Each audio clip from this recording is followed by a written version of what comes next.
If your missus or someone, had schizophrenia, would you know where To go? Yeah. No, I ain't got a clue.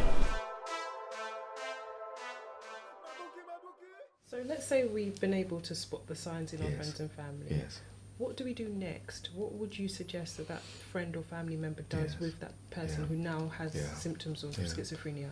It's not easy. I mean, I will say this. In many cases, it's not easy. One of the problems that schizophrenia poses is that the person has no sense that they are ill. Oh, I see. That's called a lack of insight. Mm.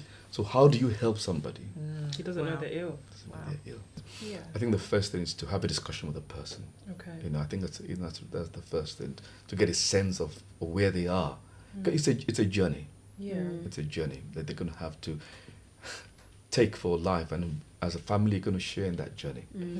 So I think first of all, have a discussion with the person, let them realize your concerns and that you've seen certain changes. What's their understanding of it? Yeah. Right. Okay.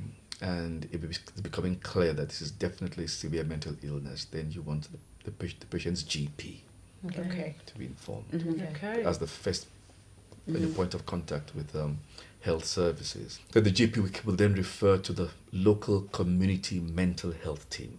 Okay. Yeah, this is a team that's based in the community. It's staffed by doctors, nurses, social workers, psychologists, a whole range of Okay. specialist people who can help.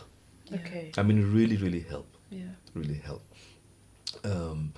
And the GP will make a referral, and hopefully the relative will attend, be assessed. And if the diagnosis is schizophrenia, then the treatment, which will not just be about medication, to be looking at holistic, looking at everything. Okay. Health, physical, mental, social, the whole lot.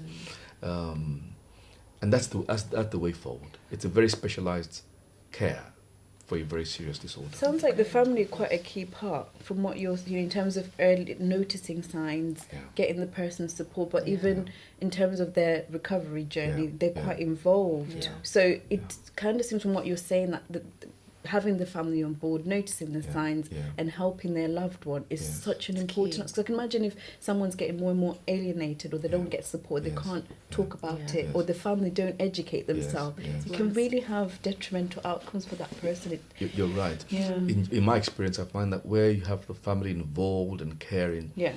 you tend to have a better outcome. Can I just ask a question about the role of sort of psychology input? Because you've Yes. all spoken about how the community mental health team Yes. might have multiple professionals Yes. working together. Yes. But in terms of psychological support, Yes. what might that look like for somebody who has schizophrenia? The psychotherapy and psychological support and treatment is aimed not only just at the patient but at the family. Okay.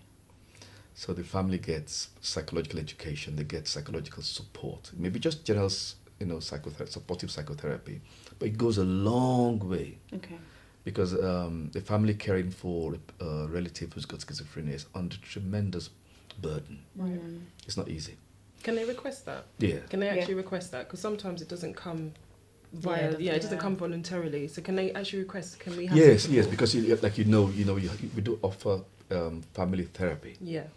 So the whole family is involved, and many people do benefit from that. Okay. Having said that, you will often need to get a patient relatively stable before they are psychologically minded.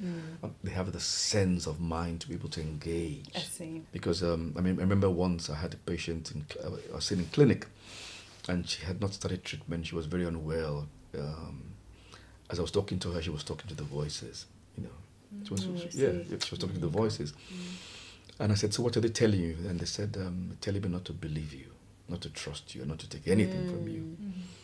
So I said, "Okay," and we went on, and then she gave me a big kick, And I said, "Good Lord, why did you do that?" She said, "I was compelled to do it," which is, another symptom of schizophrenia, where people feel they're controlled by an external agency. Right. Okay. So if you have a person like that in psychotherapy, try and imagine. Yeah. Yeah, I can it's not imagine manageable. engage. Capacity to do yeah, that. it's not going to work. Yeah. So patients they need to be in a much better, more stable state Okay.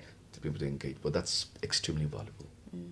Okay, so it's been really informative. We want to thank our guest speaker once again for coming, so thank you so much. So helpful. And we hope that you've benefited a lot from the information that you've had today.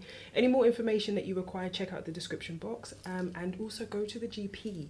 That's one thing that we're going to take away, is making contact with your friend or your family member's GP, and then they can take it from there.